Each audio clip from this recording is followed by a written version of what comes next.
feels I'm like on an island that has its own habits and its own way of life, but it doesn't feel out of the world, but it feels a little bit remote. Still, it's full of people I would have never met if I hadn't come here, which I think it's very good to still have this feeling that even though you think there is the notion of universality, there are still pockets of habits or way of living. And that's my feeling, just a very instinctive feeling. But also that's the fact that I was curious to come here in this pattern as I quickly searched and I discovered that it was one of the uh, few cities that were not destroyed during the war. And I think for me it was important to see this kind of context of what is what was a German architecture plan for such cities.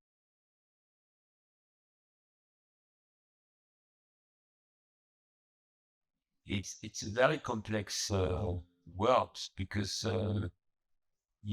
being a Democrat or being democratist, I like well, this idea of democracy means like everyone needs to be heard, but not at the same time. It's important that one can read uh, a path through all voices.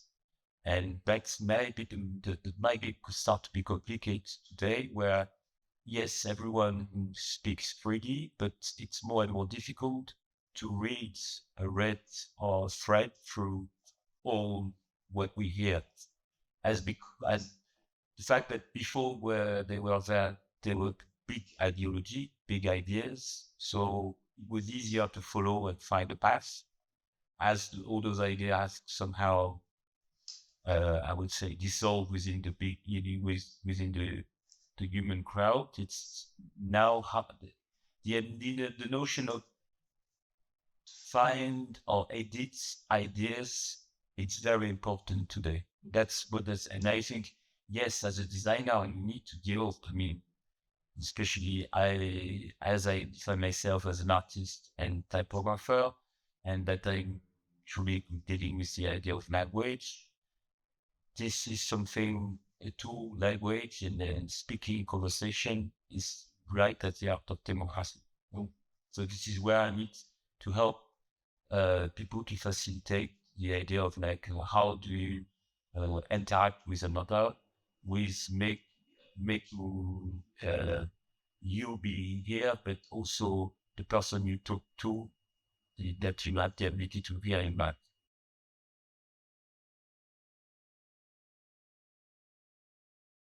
It creates, I would say, like a membrane, like a something in between ideas.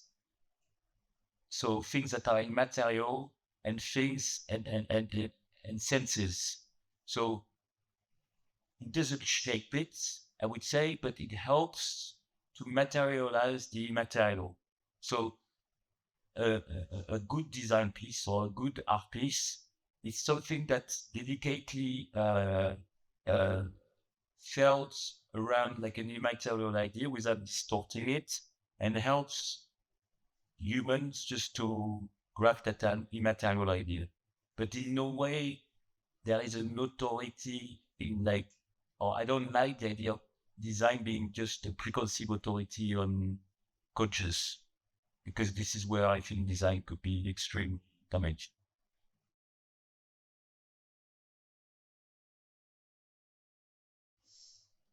I mean, the way I act as an artist is just like instead of making first art piece within museum, what I tend to do is to do art pieces at the scale of the reality or the world.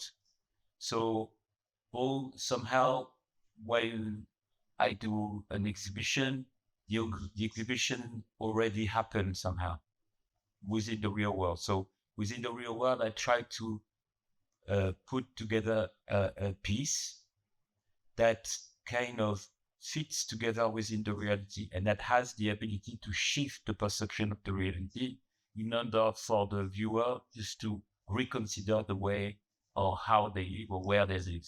So as soon as it is in the museum, I have a great respect for museum if they're well managed and well run, because they are supposed to archive, collect, preserve things that have been produced by humankind. So yes, there's a huge responsibility when something is like ends up in a museum.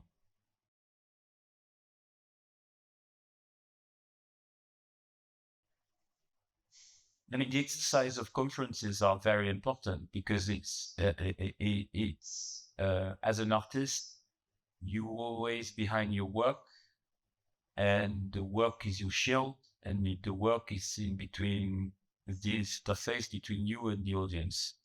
Here you are in a situation that's a very kind of supposedly democratic position where suddenly you are speaking to another entirety, and the work is not the membrane anymore between you and the audience. So this is where like yes, it's that's why it's there is I feel it's like shy or like in a situation where I feel it's almost like I make it in front of people, and the only thing I have is like a text that I wrote and imagery that are supposed to be shown behind. There is like a link between what's shown and what's read, but it's not actually, it's not exactly a description of what you see. So it's like two stream of consciousness. One going through imagery, which is more my my strength, and then words where I'm trying to articulate the text. This is another format of conference that I'm trying. I used to do conferences that were more uh, improvisation. Here I'm trying back, and I'm going back to something that's more conventional, more classic, where it's a text written for a conference. We'll see.